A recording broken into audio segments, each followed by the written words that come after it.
तुम्ही बघत आहात जनमत मराठी। नाशिक तालुक्यातील दुगाव शिवारातील शेतजमिनीच्या प्रकरणातून शेतकरी भावंडांनी खरेदीदार विरोधात कब्जा घेण्यातून धमकावत असल्याबाबतचा तक्रार अर्ज पोलीस अधीक्षकांसह महसूल यंत्रणेकडे दिल्यावर आता खरेदीदारांनीही या भावंडांविरोधात खंडणीसह जीवे मारण्याची धमकी मिळत असल्याची तक्रार जिल्हाधिकाऱ्यांकडे नोंदवली आहे।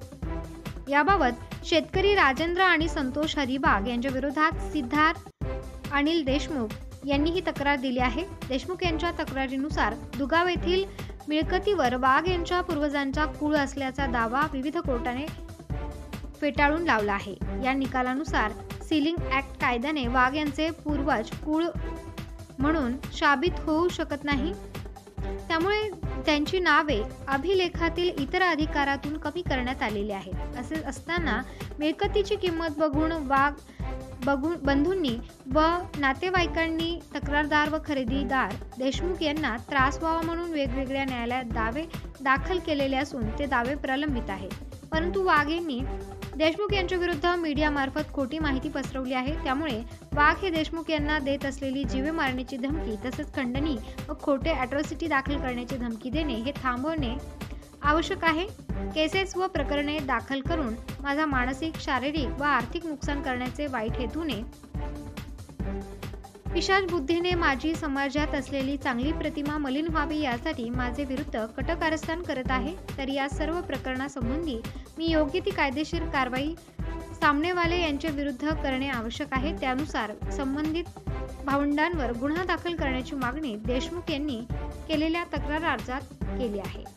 मी सिद्धार्थ अनिल देशमुख काही दिवसांआधी गट नंबर 191 दुगाव या संदर्भात काही खोट्या बातम्या किंवा काही खोटे आरोप प्रत्यारोप केले गेले होते, तर त्या संदर्भात काही छोटा खुलासा करण्याबाबत आज मी साहेबांना भेटलो आहे।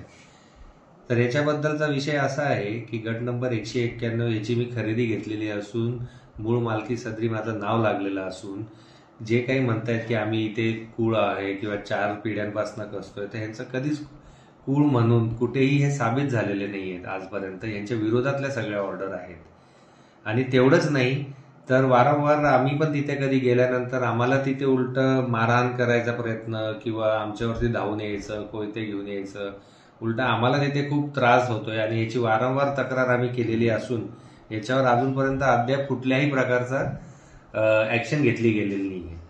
तर हे कायम अॅट्रॉसिटी दाखल करू, तुम्हाला आम्ही खूप त्रास देऊ, आम्हाला पैसे द्या, खंडणी स्वरूपात काही ना काही मागणी करत राहणे आणि वारंवार आम्हाला या धमक्या देणे, याच्यामुळे उलट मी त्रस्त होऊन गेल्या 1-2 वर्षापासून वारंवार मी तक्रार करत आहे यांची। उलटी ही खोटी तक्रार करतायत की आम्ही असून आमच्यावरती अत्याचार होते, तर असं कुठल्याही प्रकारचं नसेल। तर माझ्याकडे सगळे पुरावे आहेत आणि या पुरावेसह मी बोलत आहे। आज मालक सदरी पण फक्त माझं नाव आहे, इतर अधिकारामध्येही ते कुठेहीच नाही आहेत।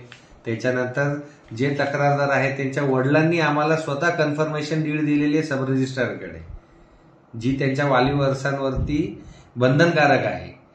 हे सगळे सब रजिस्ट्रारकडचे सगळे रजिस्टर्ड डॉक्युमेंट असताना देखील हे खोट्या बातम्या किंवा हे खोटे आरोप करत आहेत। याच्यामुळे माझ्यावरती काही प्रसंग ओढून येऊ शकतो किंवा माझ्यावर सारखी अॅट्रॉसिटी दाखल करायची धमकी देणे, खंडणी मागायचे हे प्रयत्न करतात। याच्यामुळे उलट माझ्या पण जीवाला धोका आहे आणि काही जर विषय झाला तर याच्यामध्ये सर्वस्व ते जबाबदार आहेत। राजेंद्र हरिवाग, संतोष हरिवाग आणि तिथे त्यांना मदत करणारे काही गावगुंड आहेत, ते त्यांना मदत करतात। तर त्या आपण ह्या सगळ्या गोष्टींची दखल घ्यावी आणि शासनाने मला याच्यात योग्य तो न्याय द्यावा हीच माझी विनंती। जबाबदारी न्याय